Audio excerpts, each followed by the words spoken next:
Under my house in village we have like sometimes like shoot Like bombs? like bombs. Why I'm holding here is because I have this thought in my brain that in the end I will live in Ukraine in any case.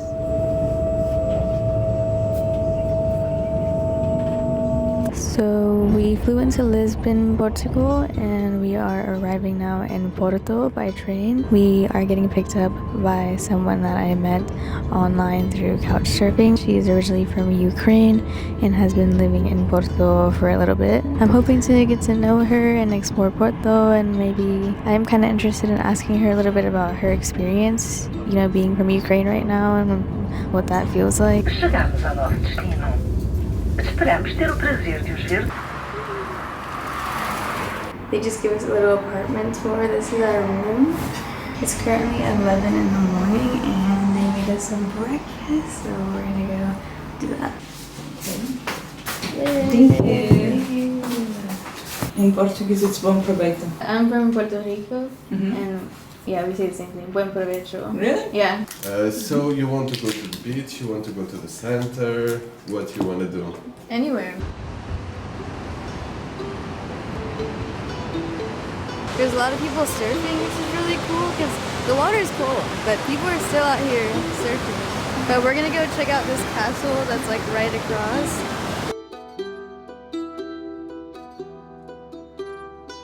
Okay, so the rain completely destroyed our plans, but our new friends knew exactly where to take us. A local bar where they take darts very seriously. Who wants to go first?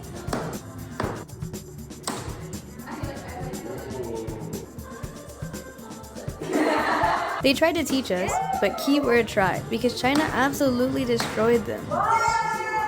By the end of day one, we weren't strangers anymore. Over Porto's famous sandwich and port wine, the conversation started going deeper, and I was intrigued to learn more about Natasha's story.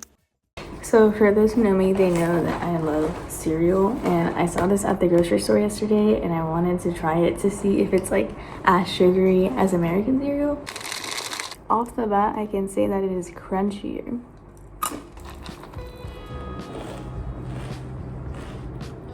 While Natasha finished working for the day, China and I took the bus to the city center with no real plan. We just walked around to see what we'd find. We found local markets, beautiful restaurants, historic churches, a dog meetup at a train station, and then we stumbled on this. So this is apparently the most beautiful McDonald's in the world.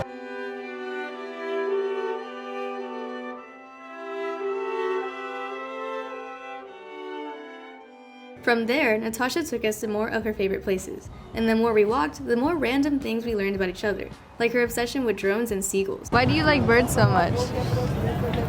Because they're big. I mean in Ukraine we don't have seagulls, so... but you have birds. We have birds, yeah. Okay. Before heading home, we caught some street performers and found a spot on the grass to watch the sunset. And sitting there, it felt like the right moment to ask if I could hear her story.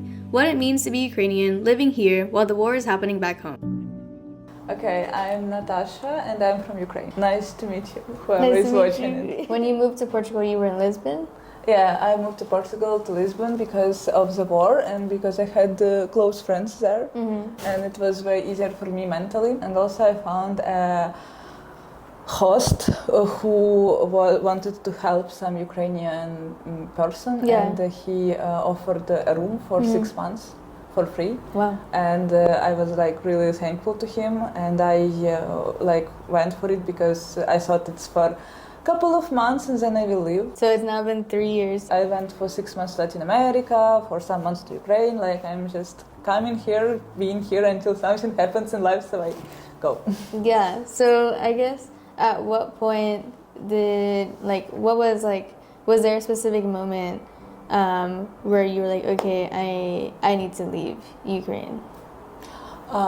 It's never like this, because when the war started, I was not in Ukraine, I was in Brazil. And when the war started, I wanted to go back to Ukraine because of this whole situation. But I stayed in Slovakia because I had friends there, and we had this talk with her, and she told me, what you're gonna do there? Like, if you're in Ukraine and if it's like bombs are falling there, you're actually not helping at all, you're making more problems, because like people who are worried about you, they're worried about you, and I couldn't work from Ukraine, so I had to quit my job.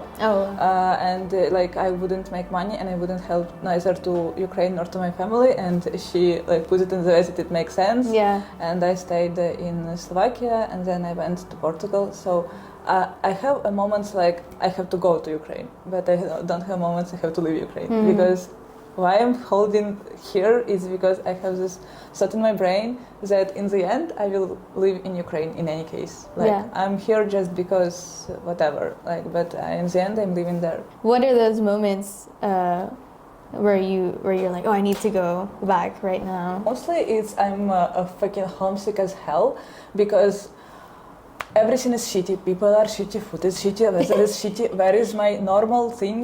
And I'm getting very angry with Luis, with my boyfriend, who is literally like he tries to help, but I'm so angry.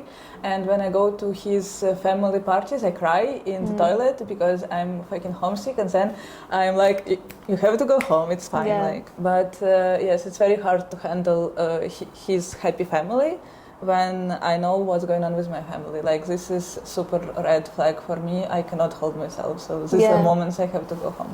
What are some ways that your boyfriend does help you? When I cry, he's always there. Like, he doesn't let me be like with my all emotions alone. Like, accepts my Ukrainian friends, allows them to whatever time come here, and for us to go there with them, because like for me it took him time to understand how hard it is for me to be without like simple things, I guess. And also he went to Ukraine during the war. So how was that experience? We broke up for 2 months and I left everything and went to Ukraine because if I don't I quit my job and I didn't have a boyfriend here, and I thought, okay, basically I have nothing here. I want to go to home, like for sure, at least for 3 months. After 1.5 months, he arrived, and like for him it was complicated because he doesn't know any fucking word in my language. He didn't know, and we have different alphabet. He couldn't even read.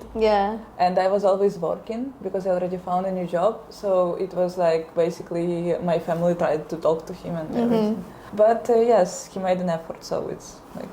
Okay. So is that when he came back to Ukraine, is that when you guys got back together? Yeah, yes. Also, what helped, I guess, to us, because he understood what does it mean to live in the war, because he experienced all these blackouts, shootings, these all guns, like not guns, but people with guns, and like under my house in village we have like sometimes like like bombs? Like bombs.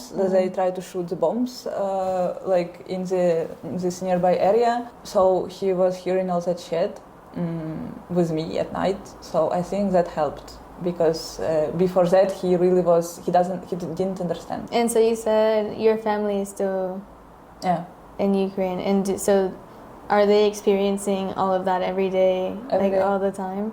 It's actually worse because my father is at the war, and my mother most of the time she's at home alone. And my house in my village is very abandoned house, like it's like the last house in the village. So she's alone at night, hearing all these bombs and attacks and everything. So and also we don't have electricity all the time, like it's by hours.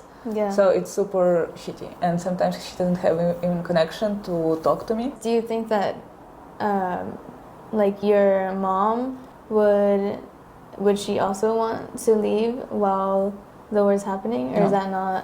Under any circumstances she will not leave, because we were asking her to come here, like inviting her and everything. She will not go without my father, and she also doesn't want to leave her place. Like it's Ukrainian people are very connected to the land, to the house which they built with own hands and everything, and I understand it and I accept it. But she will not live without my father ever. Like it's like they are in this shit together, so they will get out together.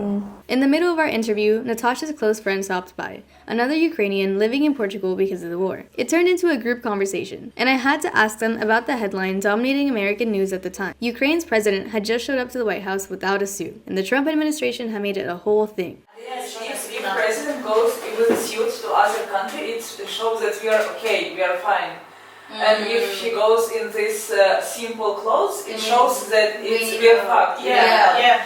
And also in this clothes, he goes to hospitals, to these warriors who went from the war and who are in the hospital and help. He goes there to like say him like show his support. And he goes to normal people, like to families that who building was shot, or to places where it rocket shot, and the president goes there. He will not wear a fucking suit because people are there in fucking pajamas crying. You guys think that the like civilians in Russia, do you think that they like support? Because they say we are not a political, we don't know about political, and we trust our president, and if we need to як буде вторгнутися в Україну? If we need to make invasion to Ukraine, It's okay because we are Nazi and something like this. Because we're what? Russian believes that we are Nazi. You know why we are neo-Nazi? Because we change, we choose Ukrainian language, not Russian. Because before war, we have two languages. I mean, like Ukrainian, it was national language. Like official one? Yes. And unofficially, like everything was in Russian language with Ukrainian subtitles. We started to be more pro-Ukrainian, like promote us as separate fucking country because we are. And in the end, it ended up a fucking war. We finished our heavy, honest conversation and ended our last night together the only way that felt right, with music and dancing. I hope this video serves as a reminder that it's easy to get used to the headlines and terrible updates that start to blend together.